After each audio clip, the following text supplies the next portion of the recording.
नमस्कार सभी साथियों को। आशा कि आप लोग अच्छे होंगे। आज हम बात करेंगे शिक्षा और स्वास्थ्य पे। शिक्षा की बात तो हम हमेशा ही करते हैं, लेकिन आज हम उसके साथ एक चीज़ और जोड़ते हैं, स्वास्थ्य। स्वास्थ्य तो शिक्षा प्राप्त करेंगे और शिक्षा तभी प्राप्त कर सकते हैं जब आप स्वस्थ रहेंगे। हमारी जो हैबिट्स हैं, हमारी जो आदतें हैं, हमारे जो डेली रूटीन है, जो हमारा खान पान है, वो काफ़ी बदल चुका है। फिर भी हमें कुछ केयर करना पड़ेगा, तभी हमारा स्वास्थ्य सही रहेगा।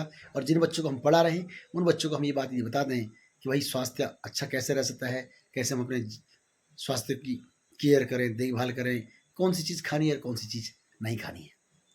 तो इसी अवसर पर आज हमारे विद्यालय में आयुर्वेद के जो डॉक्टर्स हैं, जो स्टाफ है, फार्मासिस्ट है, वे लोग आए थे। PSC तलवाड़ी से डॉक्टर शिल्पी आई थी, शिवानी उनियाल फार्मासिस्ट आई थी। ये लोग आए थे और उन्होंने बहुत सारी चीज़ें बैनर के माध्यम से, पोस्टर के माध्यम से, अपने योगा के द्वारा, और क्या चीज़ खानी चाहिए, क्या चीज़ नहीं खानी चाहिए, कौन सी चीज़ें सुपच्य आहार कौन सा है, विपरीत आहार कौन सा है। कई बार हम इस प्रकार के आहार को ग्रहण कर लेते हैं कि वो विपरीत होता है। कई प्रकार की हमारी बीमारियां पैदा कर देता है वो विपरीत आहार।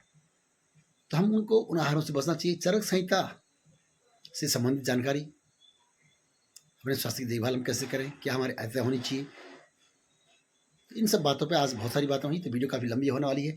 तो चलिए देखते हैं आज आयुर्वेद से संबंधित जानकारियाँ बच्चों को किस प्रकार डॉक्टर शिल्पी जी ने और शिवानी मुनियाल जी ने जो है कि बच्चों को दी, कैसी उनको जानकारी दी। तो आशा करते हैं कि आप भी इन चीज़ों को अपने जीवन में अमल में लाएंगे और अपने स्वास्थ्य को स्वस्थ रखेंगे, मस्त रखेंगे। तो चलिए देखते हैं आज की हमारी एक्टिविटी क्या क्या रही। स्वस्थ पुरुष की रक्षा करनी है। आयुर्वेद का उद्देश्य यही है, स्वस्थ पुरुष की रक्षा करनी है। और जो बीमार हो गया उसकी रक्षा तो हमें करनी ही पड़ेगी, उसको औषधि तो हमें देनी पड़ेगी। तो हम जो इस चीज को, ये कैंपेन है, इसके थ्रू, आयुर्वेद के कैंपेन के थ्रू आप सबको बताना चाहते हैं कि घर में जो औषधि रहती है उसका प्रयोग करें, केमिकल का प्रयोग ना करें। हम लोग आजकल जो आप खान पान में चाउमीन, मोमोज और ये सारी चीजें खाते हैं, कौन कौन खाता है? नहीं खाना है ये, क्योंकि ये लेटर ऑन आपको बहुत प्रॉब्लम क्रिएट करेगा, बहुत ज्यादा परेशानी क्रिएट करेगा। तो वो सारी चीजें ना खा के आप शुद्ध अच्छा भोजन खाइए। उसी तरीके से जैसे हम बता पौधे ये सारी सब्जियां हैं, ये जितने भी अनाज है, इनमें भी पंचगुण मिलते हैं, इसमें भी 5 तत्व मिलते हैं। तो शुद्ध शाकाहारी होने के लिए क्या कहते हैं हम लोग? सबको प्रमोट करते हैं ना कि आप शुद्ध शाकाहारी बनिए, क्योंकि जो 5 तत्व हमें सब्जियों में, वेजिटेबल्स में, सारी चीजों में मिलते हैं, वही 5 तत्व हमारे शरीर में है। हम लोग कहते भी बोलते, इसीलिए बोलते हैं बड़े बूढ़े कि ये शरीर 5 तत्वों में लीन हो जाता है। तो हमारी बॉडी जो है वो 5 तत्वों से मिलकर बनी है। समझ गया? आकाश, वायु, अग्नि के लिए हमें एक बैलेंस डाइट खानी है। अब बैलेंस डाइट में क्या आता है? शुद्ध शाकाहारी चीजें आती है। आप ताजी वेजिटेबल्स खाएं, सब्जियां खाएं, दाल खाएं, अनाज खाएं, और उसमें आप जैसे जो मसाले यूज करते हैं, तो उनमें औषधीय गुण को कैसे यूज करना है। अब जैसे बड़ी इलायची का प्रयोग बताया हमने कि उल्टी होने पे आप इसका उबाल के पानी पी सकते हैं। सोंठ का प्रयोग कैसे करेंगे आप? सोंठ का प्रयोग जैसे आपको सर्दी खांसी लग जाती है तो सोंठ का प्रयोग कर सकते हैं। अब जायफल है, किसी के घर में छोटा बच्चा है तो आप क्या कर सकते हैं? जायफल को घिस के, जायफल को घिस के आपको क्या करना है, उसकी छाती में लगा दो, पेट में लगा दो, तो उसकी सर्दी चली जाएगी। और उसको थोड़ा सा उसको चटा दो है, और इससे इन्फेक्शन भी खत्म होता है, गैस भी खत्म होती है। समझ रहे हो आप? तो ये छोटी छोटी चीजें आप बता चीजें, कोई दूध के साथ नमक डाल के खाता है, बहुत सारी चीजें हम ऐसी प्रयोग करते हैं जो विरुद्ध आहार होता है। जैसे सबसे बड़ी बात है कि इसमें दूध और मछली का सेवन हमें नहीं करना है। एक साथ दूध और मछली का सेवन नहीं करना है। किस किस को ये बात पता थी? प्रॉब्लम्स होती है, जो आपने देखा होगा कुछ लोगों को कि जिनके व्हाइट स्पॉट्स पड़ जाते हैं, स्किन की बहुत सारी डिजीजेस हो जाती है, त्वचा के बहुत सारे रोग हो जाते हैं, तो वो हमें विरुद्ध आहार हमें नहीं खाना है। तो इसके बाद, ये सारी चीजों को पढ़ने के बाद, क्या आप रोगों को भगाना है, स्वस्थ समाज बनाना है। वेरी गुड बच्चों, तुम लोगों को काफी समझ आ रहा है। इसी से आपका पता चलता है कि आप एक बेस है, आप फ्यूचर है, इस समाज का फ्यूचर है। तो अगर आप स्वस्थ रहेंगे तो पूरा समाज स्वस्थ रहेगा। हम में से कई लोग, बहुत सारी ग्रीष्म जो होती है 15 मई से 15 जुलाई, ग्रीष्म मतलब गर्मी। अब जैसे हमारी वर्षा होती है 15 जुलाई से 15 सितंबर तक, ठीक है? तो इसको वर्षा ऋतु बोलेंगे। हमने 6 में डिवाइड करा है क्योंकि हम लोग मतलब बहुत ही उसमें चलते हैं, सूक्ष्म चीजों में जाते हैं कि मतलब आपके जो वात पित्त कफ आपकी बॉडी बनी है वात पित्त कफ से, तो वो किस ऋतु में किस तरीके से प्रभाव डालती है आपकी बॉडी में, उस हिसाब से ही अलग करा गया है। अब ऐसी शरद ऋतु, अभी कौन सी ऋतु चल रही है?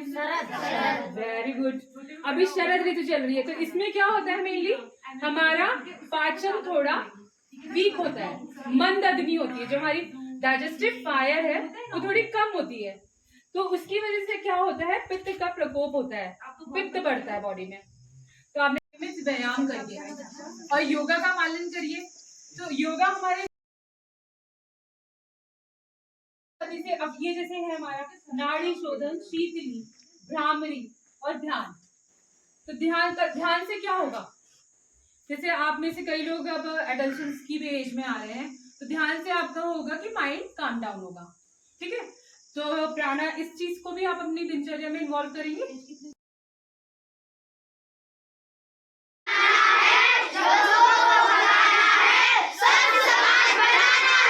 या हमने कि कौन हीरो है कौन जीरो है।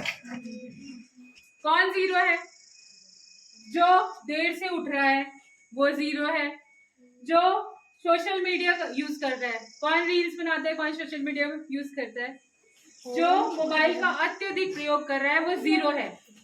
उससे हीरो नहीं बनोगे अभी तुम। प्लस जो फास्ट फूड खा रहा है, आप लोगों ने बोला आप चाउमीन मोमोज सब खाते हैं, किसी सबने बोला ना कि मैं चाउमीन मोमोज नहीं खाना बच्चों, वो परमानेंट आपके हाथों में बच जाएगा। जो मैदा आप खाते हो वो परमानेंट आपके हाथों में चिपक जाता है, इसलिए मैदे का प्रयोग ना करें। और चाउमीन में तो वो बहुत सारी चीजें डालते हैं, वो डालते हैं से जो सूर्योदय से पहले उठता है 1 घंटा पहले, और जो शौचालय जाता है और सारा मल त्याग डेली जाता है। कोई कोई ऐसा भी होता है कि नहीं जाता 2-2 दिन है आप में से कोई? अब बताएगा थोड़ी ना कोई बच्चा। अब प्रातः काल उठ के सुबह दंत धावन करना। हम दंत धावन क्या होता है? अड़ू तेल नाक में डालना। मैंने क्या बोला? रेगुलर मसाज और रेगुलर ऑयलिंग हमारी बॉडी की आवश्यकता है। मतलब रेगुलर मसाज करके हमारी बॉडी को 3/4 भोजन करना है। इसका मतलब क्या है? खाना हमें एकांत में क्यों खाना चाहिए? क्योंकि एकांत में शोर शराबे में नहीं खाना चाहिए, चबा चबा के खाना चाहिए। और जितनी हमें भूख है तो ठूस के नहीं खाना है, हमें 3/4 भाग भोजन करना है। अब एक ये कान में रखिए ऐसे, ये 2 यहाँ आ जाएंगी, और एक ये उंगली आपके आंखों के ऊपर और ये इधर नाक के ऊपर। तो मेन आपका क्या है, कान आपको बंद करने हैं, ठीक है। और इन चारों उंगलियों को आपको एक उंगली यहाँ आ जाएगी, बाकी 3 उंगलियां आपके आंखों के नीचे रहेंगी। अब आपको लंबी वज्रासन। वज्रासन से क्या होता है, जो आपका डाइजेशन रिलेटेड प्रॉब्लम होती है, आपका डाइजेशन स्ट्रांग होता है। तो खाने के बाद ये आसन आप लोग हमेशा करिए। जब भी आप खाना खाते हो तो अपने खाने के बाद आप ऐसे बैठ जाइए, ठीक है। मैंने जैसे आपको बताया था कि ध्यान कैसे करना है, अभी आपको भ्रामरी बताया। अब आपको जैसे कपाल भाती कैसे करना है, तो आप ये बैठ के ध्यान मुद्रा में, ये मुद्रा कौन सी होती है? ध्यान मुद्रा में। अब कपाल भाती में आपको क्या करना है, नाक से सांस को बाहर निकालना है, मुंह से नहीं निकालना है। जब हम सांस लेंगे तो वो सहजता से आ जाएगी, अपने आप आ जाएगी। आपको फोर्सफुली नहीं लेनी सांस, लेकिन फोर्सफुली निकालनी है सांस। देखिए पता क्या होता है,